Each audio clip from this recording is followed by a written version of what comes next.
бір кісі айтады, бұл адам баласы қандай дейді да, таң қаласың дейді адамға. Расында да жігіттер, кейбір кезде шүкірсіз болып кетеміз ғой. Не дейді? Бардың қадірін білмейді. Қараңыз, мысалды қалай келтіреді. Ақылы бар адамға. Кішкентай балдар дейді, ертерек ер жетуге асығады дейді. Ертерек өссе екен, ертерек үлкен жігіт болсақ екен. Өзімізде жүрміз ғана, кішкентай балдарымыз ертерек ер жетсе екен дейміз да. Сол балдар жүреді дейді, ертерек ер жетсек, ертерек ер жетсек. Бір күні отыр дейді да, үлкен ер жеткен жігіттер, баяғыда рахат еді.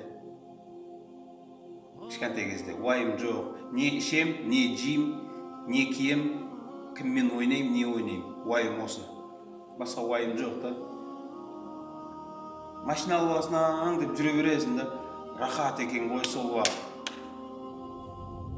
Бірақ сол уақыттың қадірін ешкім білмеген. Қараңыз, екіншісі, сол адам ер жеткен жігіттер, бізде енді бәріміз сондаймыз ғой, дүние жинау керек, кішкене бірін екі қылу керек, кішкене ақша табу керек, денсаулыққа қарамаймыз ғой жігіттер. Ыстық, суық, мынау зиян, мынау пайдалы, жоқ, тема біреу, баю керек, болды. Үй салу керек, машина міну керек деген сияқты. Сөйтіп дырылдап жұмыс істей бастаймыз да, біреу байиды, біреу сол күйінде қалады әйтеуір. Бірақ 40-45, 50-ге дейін жұмыс істейміз да, бір күні қарасаң, денсаулық жоқ. Уақыт солай өтіп кеткен да. Енді анау жинаған ақшасын жұмсай бастайды сол денсаулықты қайтаруға. Жетпейді бірақ.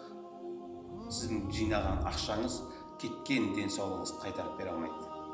Сонда отырады, баяғыда рахат еді, жігіт кезде, денсаулық ұрып тұру кезде, любой нәрсеге деген сияқты кісілердің айтқан әңгімесін естігенсіздер ме?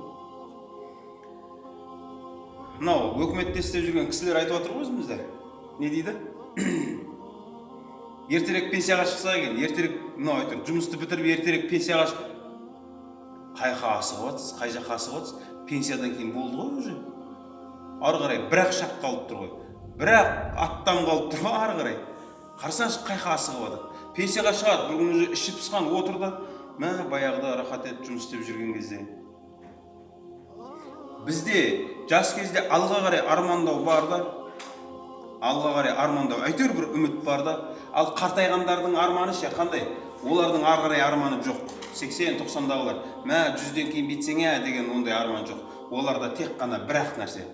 Баяғыда мынандай, баяғыда мынандай еді. Сол артқа айналып келсе, сол замандар келсе, 50-дегілер айтып жатыр, 40-та болсаң деп. Бірақ 40-тағылар оның қадірін біліп жатқан жоқ. 60-тағылар айтып жатыр, 50-де кезде болсаң деп. 50-дегілер бірақ сол өзінің бар қадірін біліп жатқан жоқ. Олар 60-қа қарай асығып жатыр. 60-тағылар 70-ке қарай асығып жатыр. 70-дегілер 60-та болсам деп армандап жатыр да. Түсіндіре алдым ба, жалпы мына өмірдің, бізде өмірдің құны қандай екенін түсіндіре алдым ба?